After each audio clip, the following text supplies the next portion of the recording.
है साथियों। बुद्ध तथा बुद्ध के धरोहर पर, स्मारकों पर किस तरह से अंधविश्वास पाखंड फैलाकर उस पर कब्जा किया जा रहा है पूरे देश में।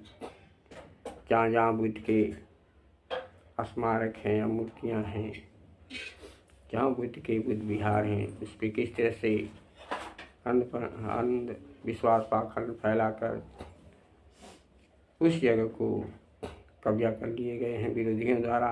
विरोधी किस तरह से सत्ता में काबिज हो गए हैं। पूरे देश में मनवाद पूरी तरह से फैल रहा है और बुद्ध के धरोहर को किस तरह से इन्होंने कब्जा कर लिया है। तो देश से आए हुए लोग पूरे बुद्ध के धरोहर पर कब्जा करते जा रहे हैं। बहुजनों को ये सोचना होगा, क्योंकि उनके इतिहासों को किस तरह से लोग कब्जा कर रहे हैं अंधविश्वास पाखंड फैलाकर। जगह जगह बुद्ध के धरोहर पर कब्जा करते आए हैं हजारों साल से, और वो अपना सत्ता कायम किए हुए हैं। SC ST OBC माइनॉरिटी को किस तरह से लोग गुलाम बनाना चाहते हैं, और इसलिए उनको उनकी शिक्षा ख़त्म कर दी गई है ताकि वो अपनी आवाज़ें नहीं उठा पाए। इसलिए वो खुद समझ नहीं पाता और विरोधियों के साथ में खड़े हो जाते हैं SC ST OBC, और वो अपना ही अधिकार ख़त्म कराने में, अपना ही इतिहास मिटाने में सहयोग कर रहा है। इस तरह से पूरे देश में अंधविश्वास पाखंड फैल चुका है और जगह जगह बहुजनों के स्मारकों और बुद्ध के स्थलों को किस तरह से कब्जा किया जा रहा है। इस पे जब तक शिक्षा नहीं होगी तब तक वो SC ST OBC समझ नहीं पाएंगे और वो अंधविश्वास पाखंड में जाते रहेंगे। इसलिए सबसे जरूरी शिक्षा, रोजगार, नौकरियां उसको ज़रूरी है। जो ज़रूरतें हैं शिक्षा की उस तरफ वो ध्यान नहीं दे रहा है। जो ज़रूरी है नौकरी की उसकी तरफ ध्यान नहीं दे रहा। जो संविधान बचाने का अधिकार है उसको ध्यान नहीं दे रहा। जो संविधान को बचाने के लिए वार आगे आना चाहिए।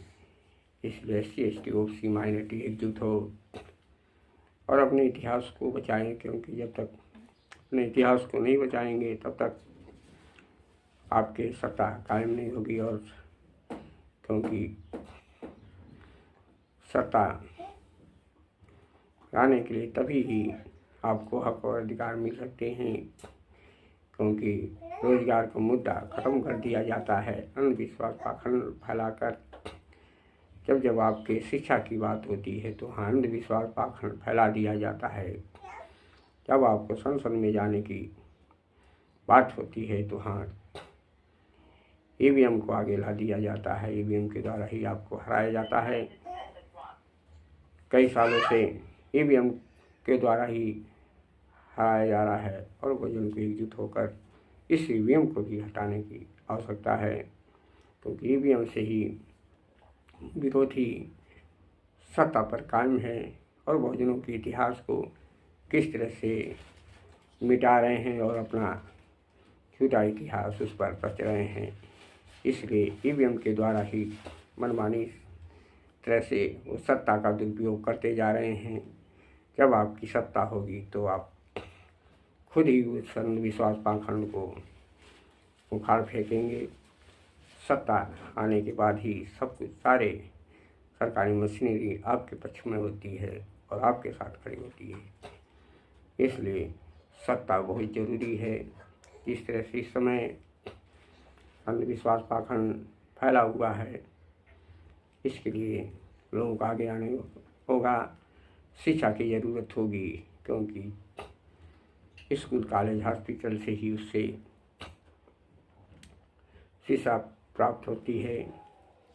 शिक्षा ही एक ऐसा हथियार है जो इंसान को इंसान बनाने का फार्मूला तैयार करता है। शिक्षा नहीं होगी तो आप गुलाम बनते जाएंगे और अपने आप ही आप गुलाम बन जाएंगे। इसलिए बहुजनों को जागने की आवश्यकता है। 2024 में बहुजन समाज पार्टी को ही जिताने की आवश्यकता है। सभी को बहुजन समाज पार्टी को ही सपोर्ट करें। जय भीम, नमो बुद्धाय।